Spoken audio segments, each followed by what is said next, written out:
Hello and welcome to another video from the fanpub.com. It's Sean with me again. It's good to be back, Al. This is going to be an exciting video. I love talking about these kind of players. And who are we talking about today? Well, what we're going to talk about is the top 24 rookies in your Dynasty draft. So you'll be having to make a choice. Which one should I take and why? And hopefully give you some reasons and insight. It was well received last year. We got a lot of good comments. So yeah, I think this is going to be quite exciting. It's still very relevant because even if you've had a rookie draft, you've obviously got all the redrafts and all the Dynasty leagues and various other things still ongoing at the moment. So this will prove very, very valuable. I'm coming at this from two perspectives. The first one is I have my own list, obviously, and that's a good thing. And equally what I've done is I've gone away and challenged people I really trust, you know, real fans who I think are very knowledgeable fans, to say, look, if you were having a poll, which players, you know, who would be one, who would be two, all the way down. I've got a list of all 5 rounds, but for this purpose, for today, I've got the top 24 list ready of theirs, and I'll chip in where I disagree.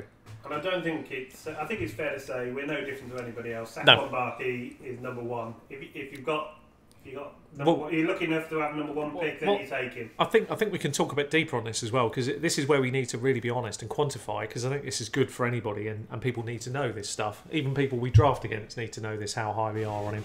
I mean, it's one thing to say he's obviously the number one. I agree with that. I don't think I've seen anywhere else where anybody differs from that, because he. No, because I'm delighted that he fell to the Giants team personally. I think it's an exceptionally good fit for him.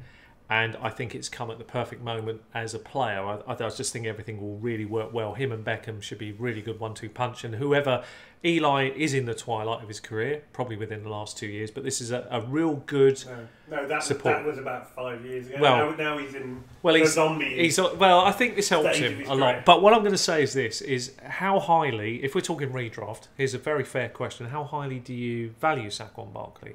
You know how I value him.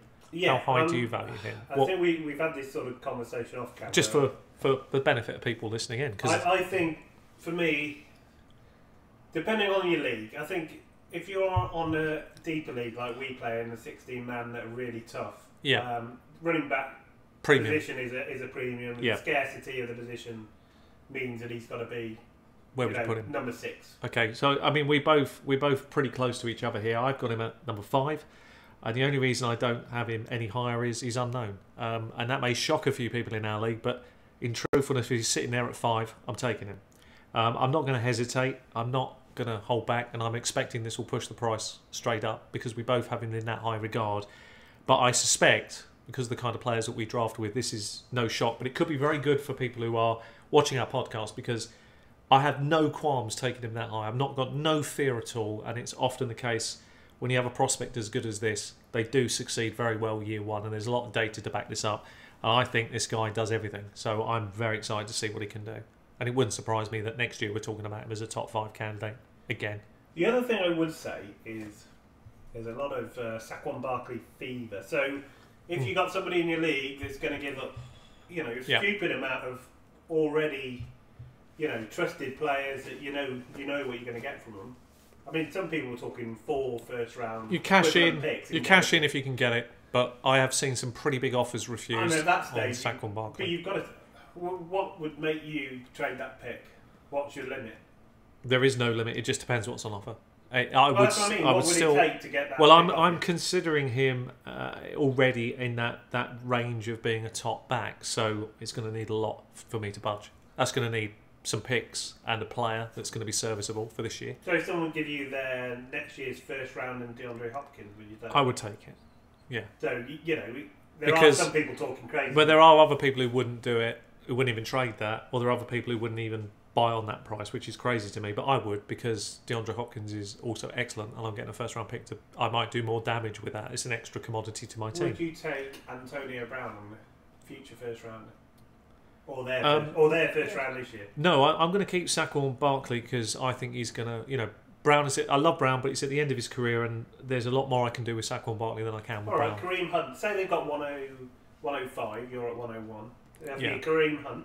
I'm not taking Kareem Hunt for this year. And they're 105. I'm not taking it. I'm not trading on Kareem Hunt.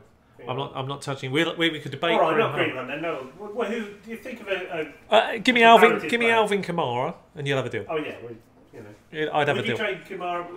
I'd have Kamara above him still. Well, That's why he's in my I team. understand that, and I totally get it. It's just that I think it's quite difficult to reproduce the numbers that Alvin Kamara got, and I'm not saying he's not going to be. I still pick him very high. In fact, I'd pick him at 6. So there's not a lot. There's not a lot of debate in how good he is, because I think with the ban to Ingram for 4 games, Kamara gets 25% of the fantasy season Even increase. before that, I still love him. Especially more so in PPR. I loved him so much last year that was grateful to have him on one fantasy team. But I think he's an amazing player. So yeah, but it's just I just think 3 down backs are such a rare commodity, and Saquon Barkley just happens to be an absolute one. He's going to be really interesting. Okay, so I think we've flogged it to death there. Yeah. Number 2 currently Darius Guice, Washington. That is the consensus that's come out from what I will call the fan experts. That's exactly what my group of friends has got. Darius Guice at 102. Personally, I disagree with them. Now, this is going to be a real bone of contention because that's it, isn't it? You know, I want to hear I have got Sonny Michel, and this is my belief is Sonny Michel is one of the most exciting backs in the next tier. Now, he is in the next tier. He's not the same as Saquon Barkley, obviously not. But he's fallen to the correct team. This is the perfect team for his skill set. We've got to remember that the quarterback, Winston, had 2 4,000-yard years before last year, which wasn't a particularly good year, but it wasn't a particularly good year for the whole team. And I think that was because of the running game. The running game has been stalling for a couple of years. And I think offensive coordinators have realised that. And so you're talking about Ronald Jones II, yeah, to be clear. Ronald Jones II. And I think he... Did I say Sonny Michel?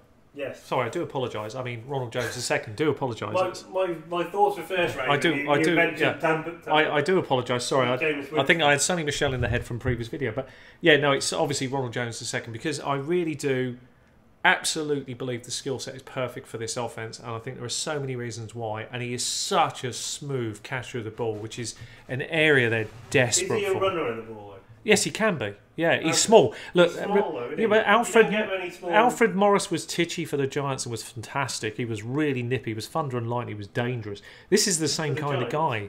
Yeah, this is the same kind of guy. Alfred Morris? Yeah. Redskins, you mean? I mean, I'm having a bad day for names, but you know who I mean, the little chap Morris. It was another Morris that played for them back in the late 90s. Oh, well, probably before my time. Maybe. But or after my first time. It was thunder and lightning. He was fantastic. And this is the same kind of thing. And there are little running backs that work out. And this is not a guy that you have to run between the tackles, but he can do it if needed. And don't forget, with that kind of offense, he's really dangerous when you get a running back that comes out in the flat. That's exactly what they need. That's exactly what they're looking for. And he's a potential 3-down back.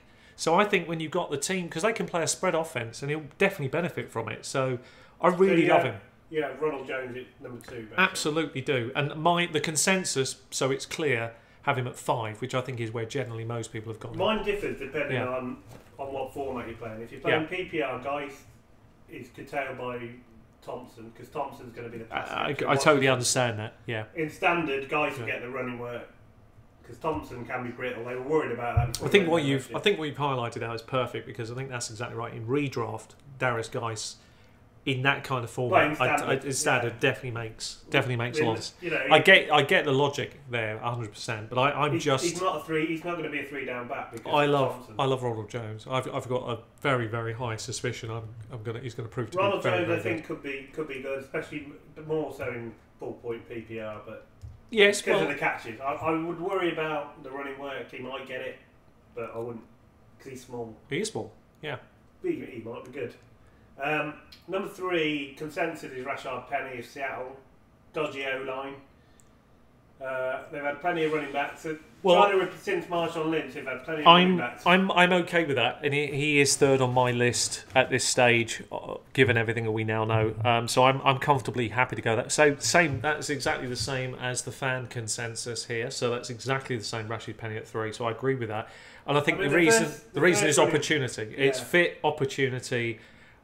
It's also the quarterback, Russell Wilson, no matter the problems he's had with the O-line, which have been unbelievable. I think he's been lucky to be alive, quite frankly, the way it's like watching an Andrew Luck in slow motion. You just hope he doesn't get butchered.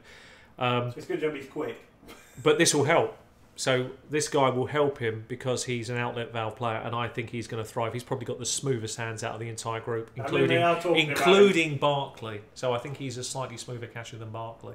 I mean, they're talking about him being a 3-down back, and way back when, last year we were at college, we were talking about it. He was after Barkley. He was the second one you mentioned. You know how high you I said, was. Watch out for Rashford Penny because he's going to be a star. He was 7th on the ADP list when I talked to you about it, if you remember. Yeah. But he's now moved up to 3. That's how the much. lowest anybody has in. And there are some issues. Now I'm going to be honest, right? So here's the O-line's an issue. well, beyond all that, here is the big question mark on Rashid Penny, and it's a fair question mark, right? If you look at his college games, not the tape, because the tape's very impressive. He had a 2,000-yard season. The tape is great. But look at this part. What defences did he face during that 2,000-yard campaign? And now you have to understand, in the college game, the defences that you can face are rated up to 156. Beyond that, basically they're unrated, which is pretty bad, really. Okay, he never faced any defence in that 2,000-yard campaign lower. They were all higher than 90. And most of them were above 110. So I could argue on another, that maybe it was, all too easy, and in college game that often is the case. But and also we have to remember that who played for that very same team a year earlier and things like this, and you start looking at the kind of players that did do well at that college. And there is a question mark where you could think, well, it's all a bit flash to deceive. But I honestly, genuinely think that the Seattle Seahawks have given me the confidence as a fantasy pundit to go, what I saw was what I believed I saw. They've obviously seen it as well, and he will get every chance to succeed. And let's remember, one thing that trumps everything, even opportunity. We will say that. Opportunity is massive. And he's got a great chance, and he will have a big year, and it's a big offense. I mean, Russell Wilson's finished top 5 every time he stayed healthy, and with this guy, how many catches and how much running could he do? I mean, it could be very, very good for him. So it could be really good. It could equally be a bust. So we have to remember, ceiling and floor here with this guy. The ceiling's really big, but there is a potential for him to be one of them bust candidates. So you have to bear that in mind. This is shooting for the moon, but I think the opportunity is great. The O-line is the biggest worry. I'll tell you why. Yeah. Look at their players that they've had at running back. Yeah. Marshawn Lynch, he got injured with the abdominal strain. Yeah. And then they lost him. Thomas Rawls, leg injury. Absolutely right. Eddie Lacy, absolutely food correct. injury. Yeah, absolutely, yeah. You're right. You're absolutely right. Always injured. You're absolutely right. Chris Carson went down as well. Russell Wilson had 2 injuries. Yeah, you're preaching to the converted. I mean, I am very much in this mindset, right? So I'm going to be honest, and people know that this is true. Those that draft with me will know how I'm thinking. If Rashid Penny lives up to the billing and ends up being really good for this season, I'm selling high. I'm going to do it because I trust. I love the performance. I trust the player, but I don't trust the team. And if they don't address those weaknesses in the off season, I would sell because it'd be very high risk. Because you know the injury's coming. You're absolutely right. That's the problem. One thing we should say is, if you want to go and do your own research and trust your own eye, YouTube has highlights on all these players, so yeah, definitely. Go and check them out. I mean, you should really make your own decision. We'll give you our thoughts, but we want people to, hopefully what we do is we steer them in the right direction and we give them solid advice. And you give them things to think about, and they say, well, I agree with that, or I don't agree with it, or that's, actually a good point. Yeah, and I'm glad you've mentioned about where we thought about Penny before the season, because I think that's good for people to see. You told me about Penny when he was quite well down, so I think other people are sort of catching up now, which is often the case for you. So that's good. Right, consensus number 4: Sony Michel, New England Patriots. Yep. A lot of people have Sony Michel there. I don't, and I have a surprise player here, Royce Freeman, at 4. Now, the reason I don't agree with him from Denver Broncos. The reason I don't agree with him is now.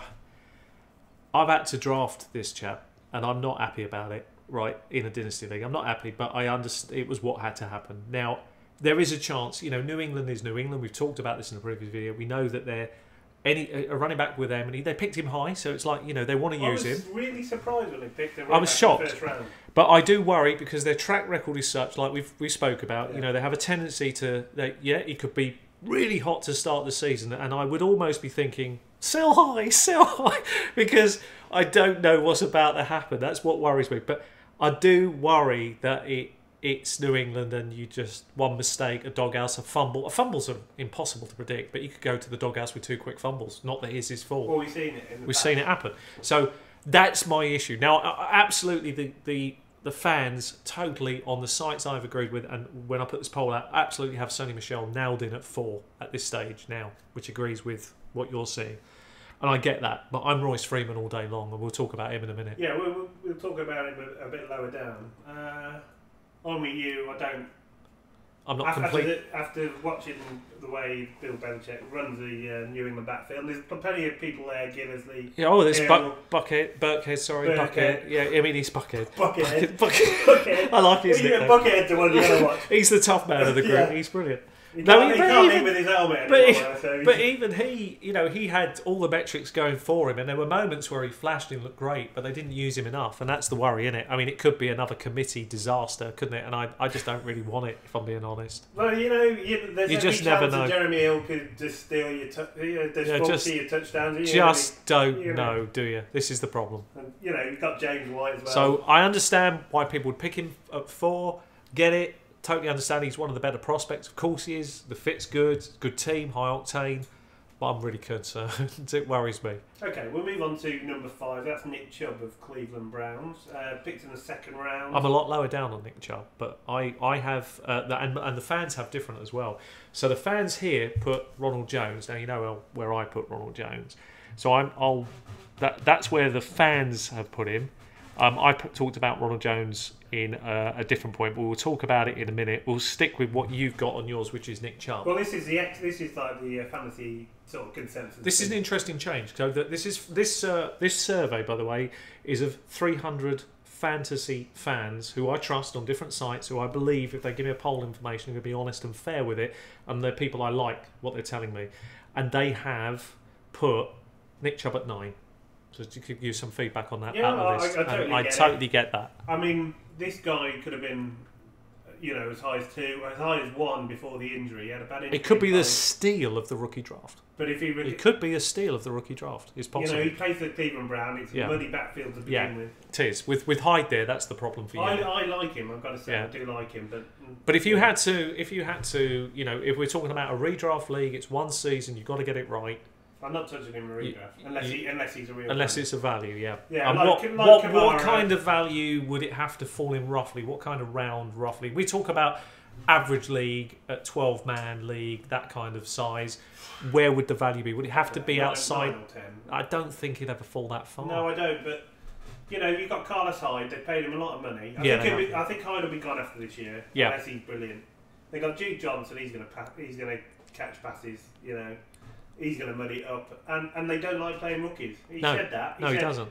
Even if they drafted Barkley, they wouldn't play him in the You have to remember game. that you've got to Nick Chubb is 90% back from where he was when he was amazing, and he was. You would have had him if he stayed healthy, like you said before. If he stayed healthy, he would have been in the same conversation as Barkley right now. So that's how good he was. So that's how you this is how tough it is. But the ceiling is still big, and this is Cleveland who are improving. So, but I personally, like you, he has to fall at the right value, and personally, I don't think that'll happen. So it won't be a player The reason I wasn't big on Crowell last year, when a lot of people were putting him high, is because of game scripts as well. And although the Browns will be improved, well, you were when right. you're playing from behind, remember the that's stat. why Duke Johnson had a good year. Remember the stat you gave about Crowell proved to be incredibly accurate. Yeah. It was a terrible. You're not going to run the ball when you're losing. No team does. Because the fans will be you'll be out of job in no time. Quite frankly.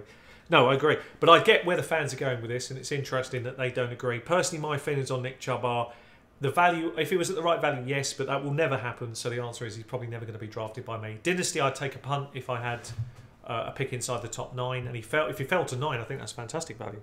Fantastic value. Right. Number 6 is interesting. But I don't think it will. Number 6 is interesting. Yeah.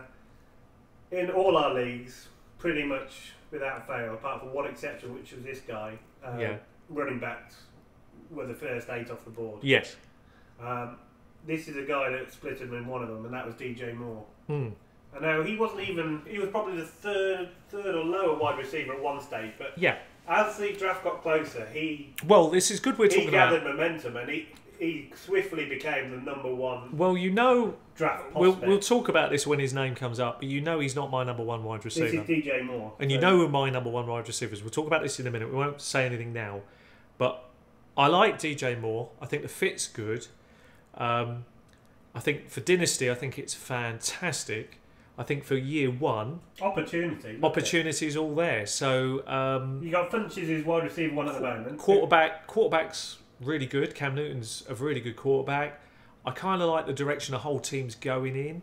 I like what they're doing. Is they're becoming a really interesting, with Christian McCaffrey kind of like as a sort of a tail gunner. Not really a traditional running back, more of a sort of third down, potentially second down back, depending on the situation. Yeah, he's a catcher. He's not a running. And you've got DJ Moore, who's a really clever slot receiver. I mean, he is a really if he was in, I just think he'd fit in any team, because when you've got a slot receiver, this guy, you look at the tape, he's smooth, he's effortless, he gets space, he creates a yard. He is literally the 24. He is 24/7. He's open all day. He's excellent. He could be in the. People could be looking at him as another Brown in a few years' time. He looks really good, and I get that. And the fans have him at 8, but I understand why he's at 7 on there. It's he's at 6 on it. Yeah, I have him slightly later, but that's only purely because I value all the running backs slightly higher in rookie drafts over the wide receivers personally. So do I, because although Moore might have an opportunity. And I totally get why people would go in and get him slightly early. Understand it. I get it. And he's a very good player. And the fans have got him at 8. I like him. I think he can do something year 1. I don't think, Dynasty, yes. Redraft, rookies very rarely come in and light the league up. It's very difficult. He's got an opportunity. Got a chance. We've only got Funches there, really. I think you have to be realistic and temper. And Greg Olsen will be back, I suppose. The thing is, at the moment, could you give me an ADP on DJ Moore in a, let's say Fantasy Pros ADP currently on a DJ Moore, just so we got a gauge as of June the 6th, where this guy is going, so we can have a feel for I think he's somebody who'll rise. I think he's going to rise quite a lot as we get nearer and nearer the draft, but I'm just kind of curious to see how highly people are valuing him at the moment. I suspect he's pretty high already, but we'll definitely have to work this out, because depending where he is now, I think you're going to move him forward 2 rounds easily, maybe even 3. So let's have a look. Yeah, he's just loading at the moment. But, that's all right. Well, we talk about him a bit more. I mean, I like him. I think he's capable of anything. I've seen him for me. It's a great landing spot for him. My ceiling for him is somewhere around 700 to 800 yards year 1, and maybe as many as 7 to 9 touchdowns is possible. And he's got potential to do much more. But I'm just a bit cautious because it's a slot receiver. It is a tricky one. This, but I think long term it's fantastic. I really do. I really like him. So I do see him very high. So you wouldn't put anyone off him, basically? No. I mean, I get the, inside that top 9, yeah, absolutely. It makes sense in rookie drafts. And if somebody values him really high, good. Why not?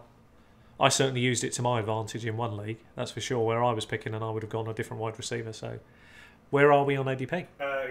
It's not playing ball. Oh, that's fine. So we'll leave that for another day. We'll come back to we can revisit. We'll come back to that. So, okay, so that was at, did you say that was at 7? That was at 6. So 6, sorry. The next one they've got is another wide receiver, Calvin Ridley.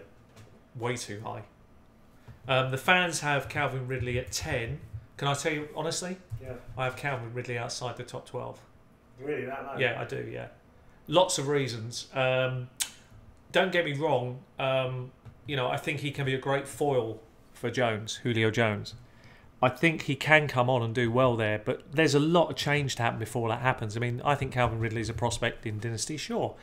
How long? I don't know. I mean, we've got to go at least. It's not going to be that relevant for this year, to be blunt. DJ Moore was 128, by the way. 128. Oh, that's fantastic value. I suspect that DJ Moore rises easily inside the top 70 to 80 by the time the season starts. Opinion. Someone's got him as high as 21 to 205. So yeah, I think 52. 70 to 80 is the falling ADP by the time it's all said and done.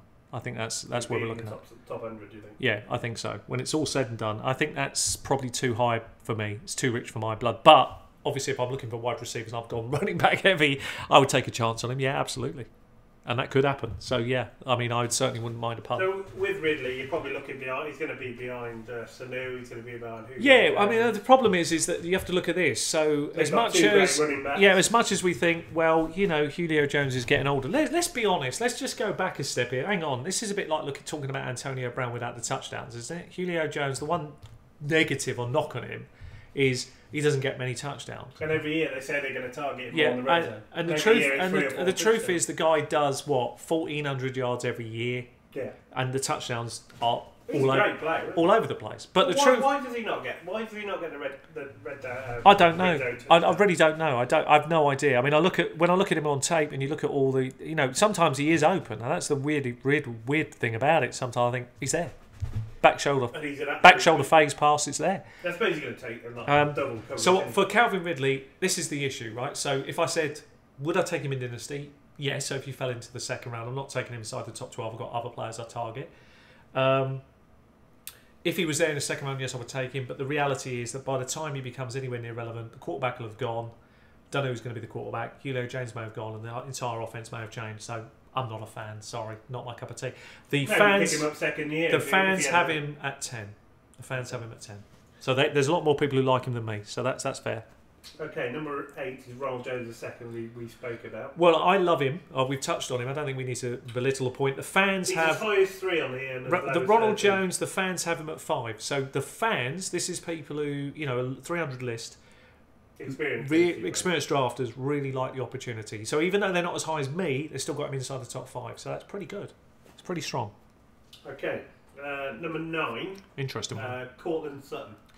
Yeah, no, I absolutely. This is my number 1 wide receiver for this year. Now, not because year 1 he comes in. Not for this year. And it dominates. It's not for this year. You mean no Dynasty? Yeah. This is a Dynasty player. So for year 1 redraft, forget it. For Dynasty. I'm going to let the cat out of the bag here. Hi, David. Yeah, no, I like him. I absolutely love him. The reason is smooth, effortless, the best in the draft class, runs all the routes, got everything going for him, and he's in Denver. So what? Emmanuel Sanders and Demaryius Thomas are at the end of their careers. Give him a year or two and a quarterback change. That is a gold nugget with a good defense. There's a great player there. So then why buy in? Why wouldn't you wait to the end of this year to buy him? When he's going to be cheaper after. Well, I would. Could you? Yeah, well, I would. He's going to be third wide unless somebody goes down. Demaryius. Well, let's put it this way. I may believe in him. Other people might not. I'm high on him, but that doesn't mean I'm going to overbuy him. What I'm saying here is very simple. You can wait till the end of this year when he's done nothing for this fantasy season and then cash in, and that is what I'm going to be recommending.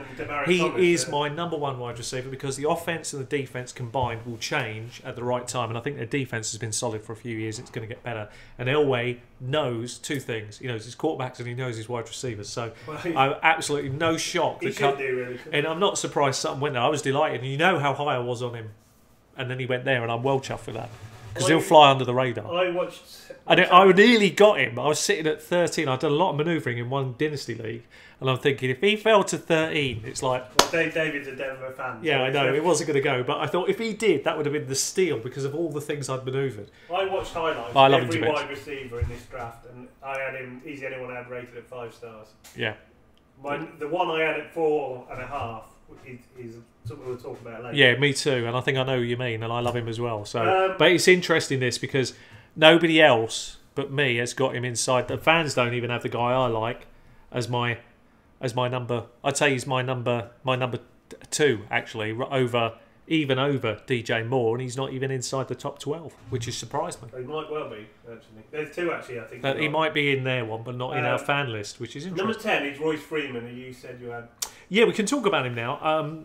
It's the fit, isn't it? I mean, look, it's the fit. It's the 3. Look, this could be apart to me, this guy is like we were talking before season started. People were drafting, and I said to you, this guy I really like as well. This is another one I really, really like because it's opportunity, right? So we talk about this opportunity. Absolutely. Look, is he exciting in the way of Sonny Michel, Rashid Penny, Darius Geis, Barkley? No, he's not. But he's a 3-down back. There's nobody to beat out. I don't trust anybody else there. I think he gets his job.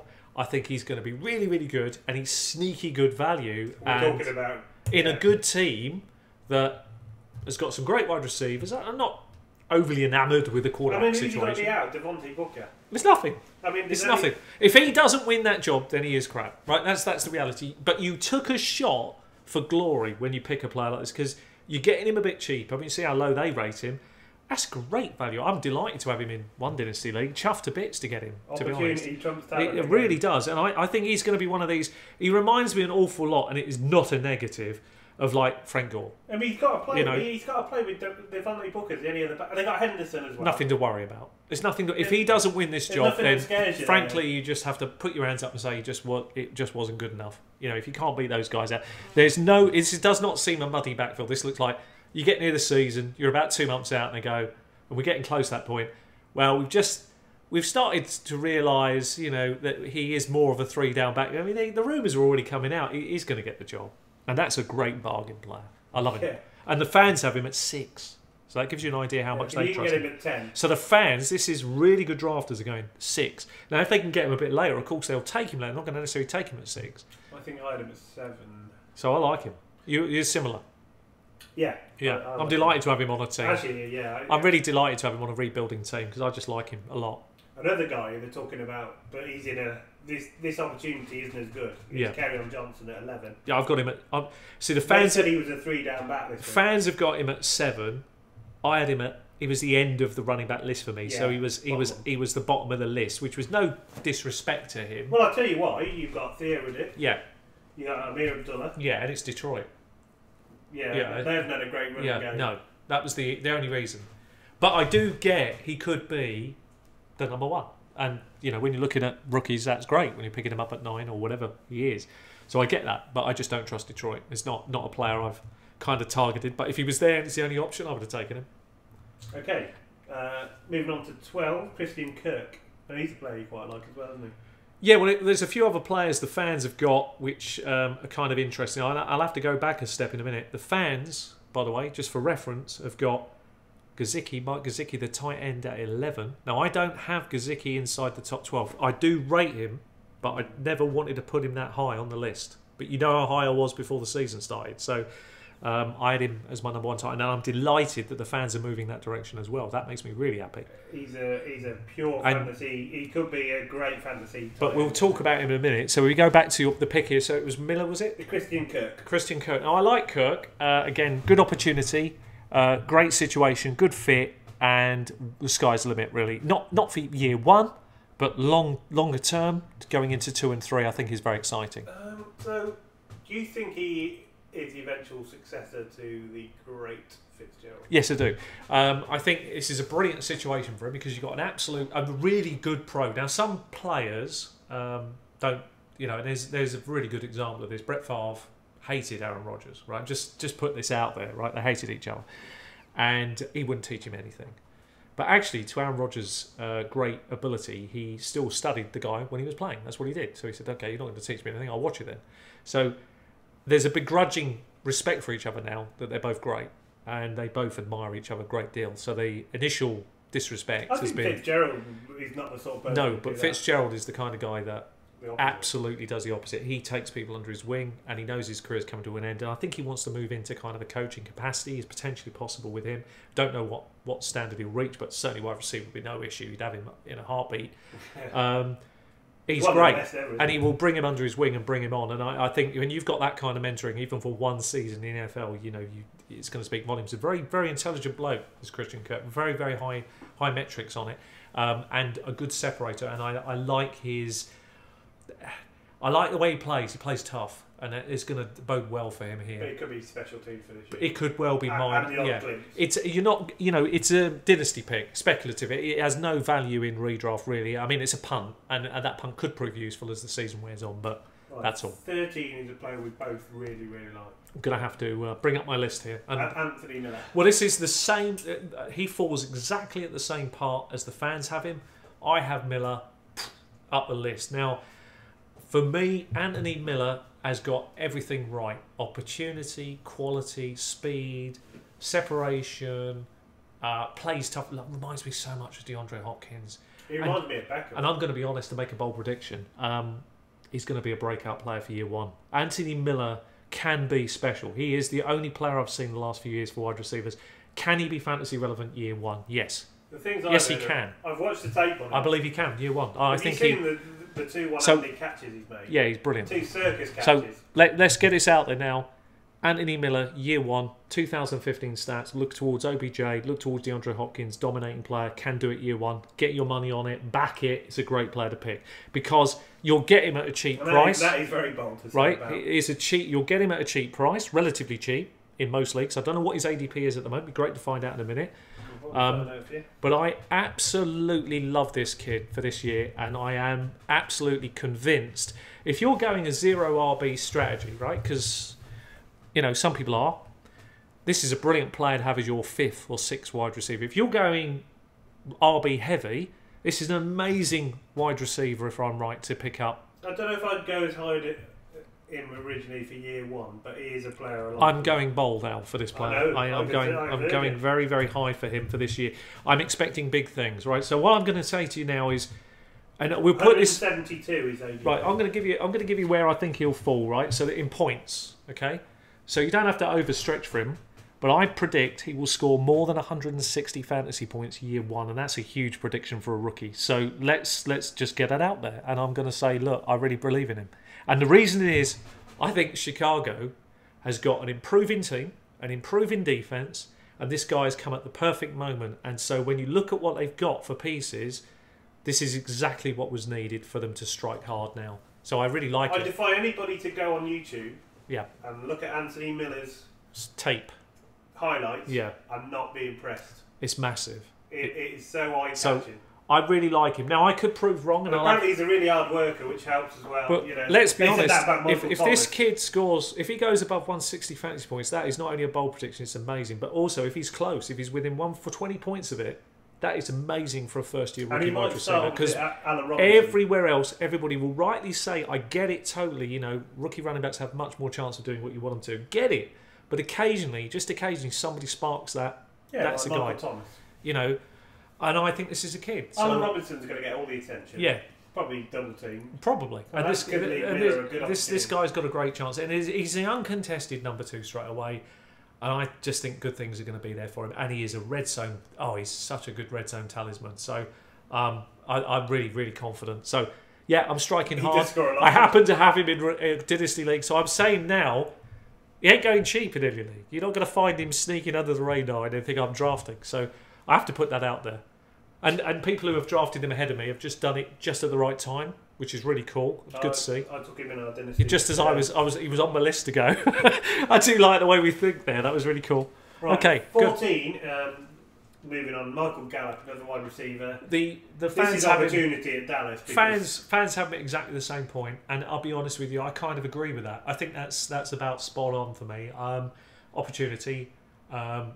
Because let's look at their Dallas's receivers. They've lost Bryant, they've lost Witten. Yeah. So now you're looking at Beasley, you're looking at Williams, who's never really done it. Yeah, no. And you're looking at Talon Hearns, who they just signed. No, there's not a lot to beat out here. I mean, Hearns certainly is the pick of the players that are there. I think he's the one. But I do think Michael Gallup, for his value, and he'll be great value, is certainly another player that you've got to kind of. I'd throw a dart in any league on him if he was there at a right price, because I think it's worth a shot. You know, the upside, you're going to get him cheap, but the ceiling is reasonably high for the wide receiver in year one. There's a good chance he does something, and there may be games where he actually really stands out. So you couldn't bet anyone off. No, I like him. Okay, moving on to 15. It's James Washington, Pittsburgh. He's sort of taken. Well, they traded Bryant. Well, the fans of Christian Kirk here at this point of the draft, obviously So where have they got James Washington then? I'll lower down at 208.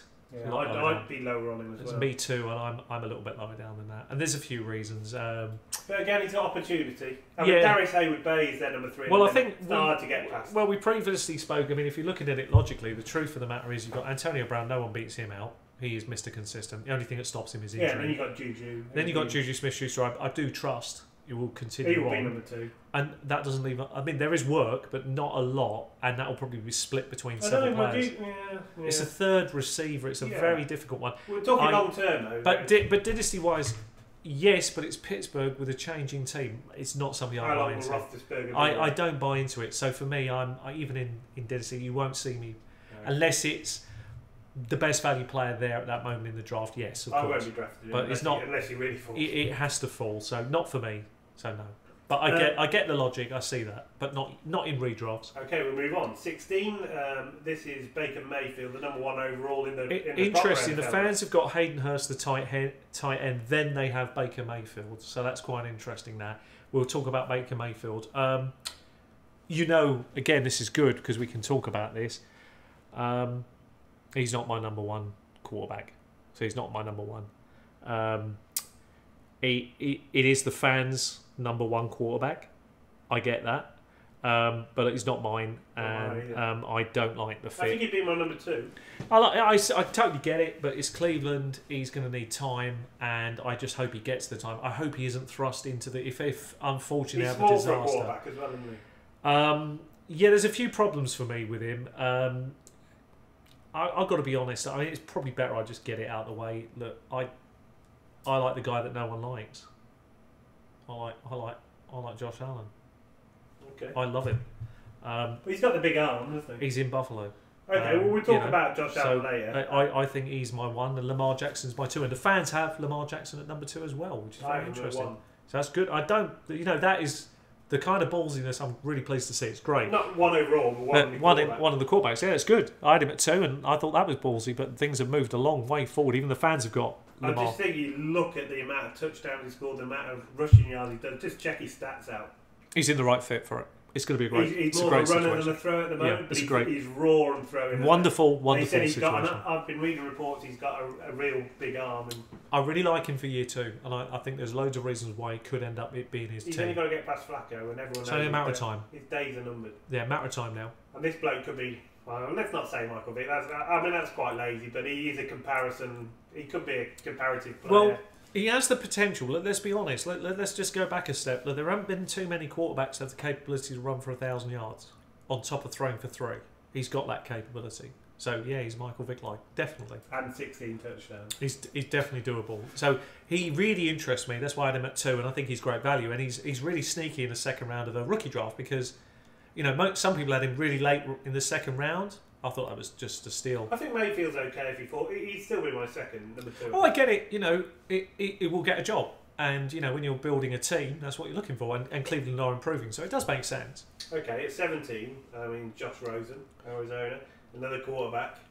Yeah, well, we're into you get a sort of running quarterbacks here. We've got the kind of one of the only running backs in round 2 here the fans like, which is Nyheim Hines. We have some people in our Dynasty leagues who like him very high. Hines went early round 2. Very high. I've got to be honest, I like Hines in round 2. I'm not sure how high I like him in round 2, but I do like him in round 2. And my list, I kind of thought, when I first looked at my list, I thought he might be an early round 3 player, but as ADPs have moved, and they have moved dramatically, that prediction has gone. He's now moving into, like the fans have got him in the mid-range second round, and I think we've seen some people being prepared to go up to pick 10, 11 or 12 in the first round of a rookie draft and go for him. I would say with him, I think he's 5'8". From what I've read, they said he's going to be doing stuff all over the field, which means he's pass catching basically. He's going to be all around the field. He's not going to be a runner. Well, there's a player. There's a player. Third down back, really. There's a player late in the draft, so I can mention him here. I know we'll talk about late round flyers, and we will spend a bit of time on him because he will be on my list. Philip Lindsay, same type of player, but you'll get him much cheaper. And I actually think Philip Lindsay has an amazing opportunity. No one's heard of him. I know, but they may well hear about this kid because he's a late round flyer. You're not picking him early. You don't have to take. It's a punt to nothing. Save it for the other video. I will. Save it for the punt for round nothing. 5 video. Well, I think Nyheim Hines has an opportunity though because it is, of course, Indianapolis, so there is a chance. You've got to say Josh Rosen. We've got quite a knowledgeable community in the fan pub, and there are a few people that rate him as the number 1 quarterback. Mike is one. I get it. He rates him quite highly. A few of the others rate Rosen quite high, and he often goes above the other. Yeah, I totally get it. I mean, this is a good quarterback class actually. There's some really nice players, some wonderful opportunities here, and some good players. So I get that, and we'll all have different opinions. And if it's going on confidence, then he's the number 1 because he has got a great opportunity. But he said a similar thing to Aaron Rodgers, didn't he? Yeah. He said, all the teams that pass on me, I'm going to make them pay every time I play them. And that's a similar thing. I like hearing it because you've got to back it up. I like people who talk that way because in American football you have to play tough. It's very, very important. You've got to believe that you've been passed up. I mean, I think that was in the nicest way. I didn't have many qualities, but I think one quality I always believed was I was better than I felt I was better than people gave me credit for, and probably I wasn't. But the truth was I played that way, so that does help a lot. So you really back yourself because you think, oh, I'm better than that. I'm better than that, and it does pay off in the end. You just got to believe, and if you don't believe, then really you're not in the right sport because you will get hurt. It's a really tough game. Okay, 18. We mentioned him earlier, Mike Gesicki. Yeah. Tight end. Well, I don't see Gesicki. We've had some pass catcher. What's interesting here is when I first started out with this, I looked at you look at all the groups: running backs, quarterbacks, tight ends, wide receivers, etc. You look at all the groups, and I thought, where's my rookie player that I really love? And he was my guy, and I thought, well, I can get him mid-round in a second. That's great value. I think most people are missing it, and then of course, Sharney went and took him quickly in the Dynasty draft. And then that was like, I was sat there and going, I can't believe it. It's good. Probably our rookie expert. It's great because I was reinforcing what I've said to you. But then I was lucky I got him in another league. I was really happy to get him in one Dynasty. I was really pleased because I really do like him. And I do put him sneaky second round value. And I did pick him early second round. We talked about it on the other video, but he's a sort of Evan Ingram type player. He's more of a catcher than a blocker. It's not year one redraft value, of course not. No, they're not. But he is one that could be. He'll be one you'll look at in a few years' time and think, yeah, you mentioned him, he's a good one. He could be, He'll be relevant very quick for tight ends because you haven't got a lot to do to be relevant. Actually. I think you look at it last year. I mean, the Joker and Howard went first, but I think if you had Ingram, you would probably been happier the three that people had picked those players. Well, I think, and this could be the same. Well, the thing with Ingram, it's a bit of a false economy because you have to kind of think. Look what happened to their team. I mean, weren't left with a lot last year, so he gets a huge bump. But all he can do is whatever happens in front of him. He's another wide receiver type. But he has got. This is your point is and absolutely for pure fantasy. That's what you want. And Ingram still has that value going into this year. Absolutely, in an offense that's going to improve and as a good running back. Absolutely. Yeah. Okay, 19. Yeah, is a player I really don't like. Is Dante Pettis.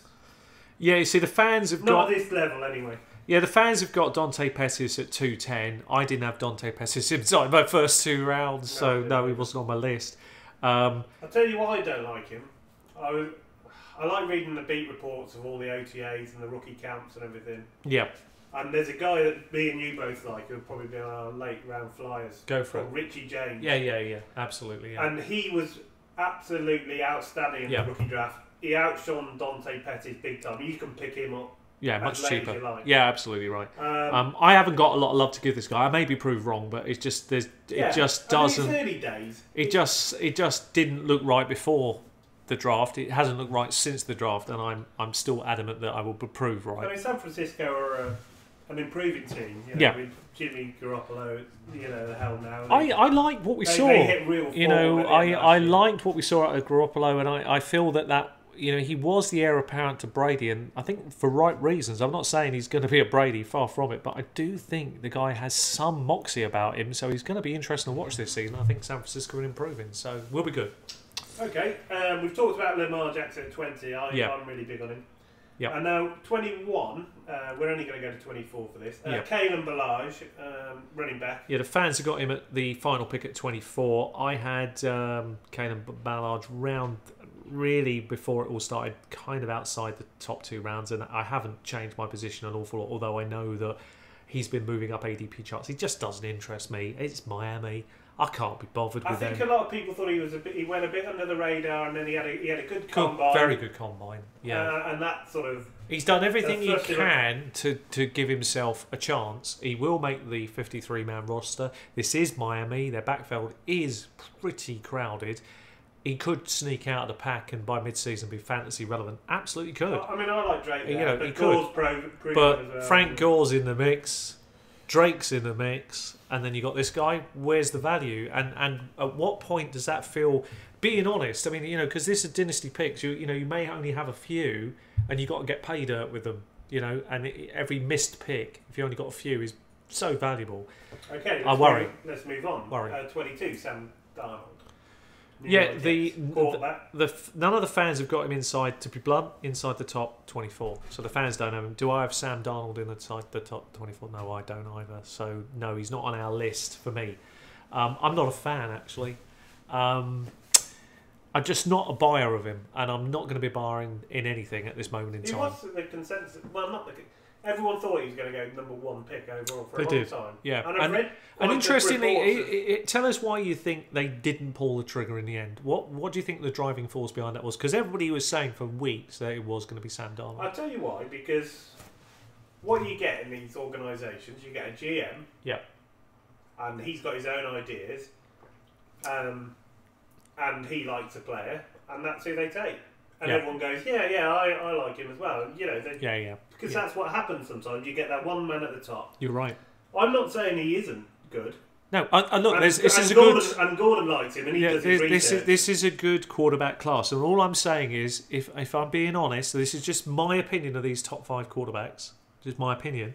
I have him at number 5. Now, that is not how it may shake out, but I just don't like him that much. I'd invest, and I'm not investing a lot on him. So I'd be happy enough to take him at 22. Yeah, I get that. I can understand that. And I would agree, but I suspect, like most drafts, he hasn't been there at that point. So I haven't had to worry.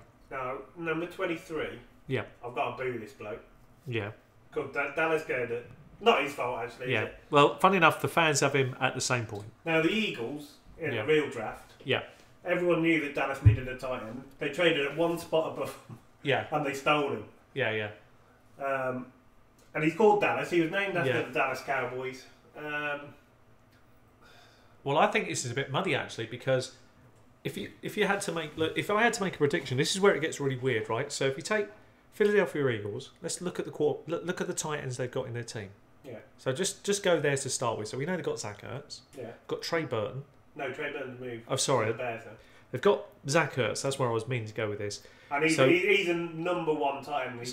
So he isn't going anywhere this season. This guy not really going to get much of an opportunity this year unless Zach Ertz gets injured. He might, and that would be good.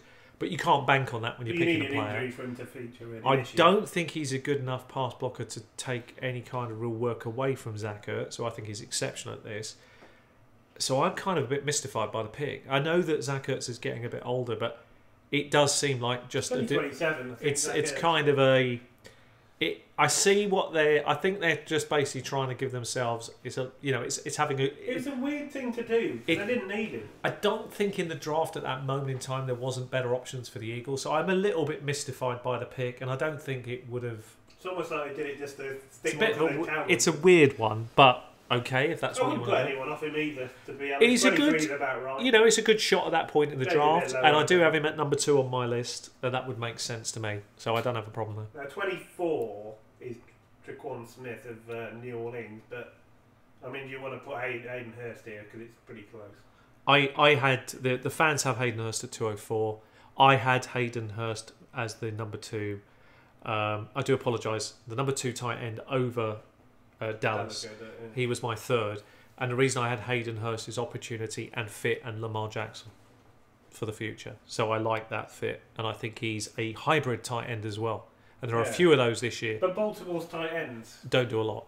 So Carl Rudolph is pretty good. Yeah, but it's going to be a dynasty pick as opposed to redraft, of course. Flacco, but we'll see. I like Hayden Hurst, so I get that. I'm not. That's where I would go. Okay, so there's your top 2 rounds of rookies. Lots of insight in there. Give you some insight. We'll also be doing a rookie flyer list because we've got some deep research. We had some fantastic ones on that. We've got some really exciting players lower down that you'll want to target in your draft. So if you've enjoyed the video, please leave a like.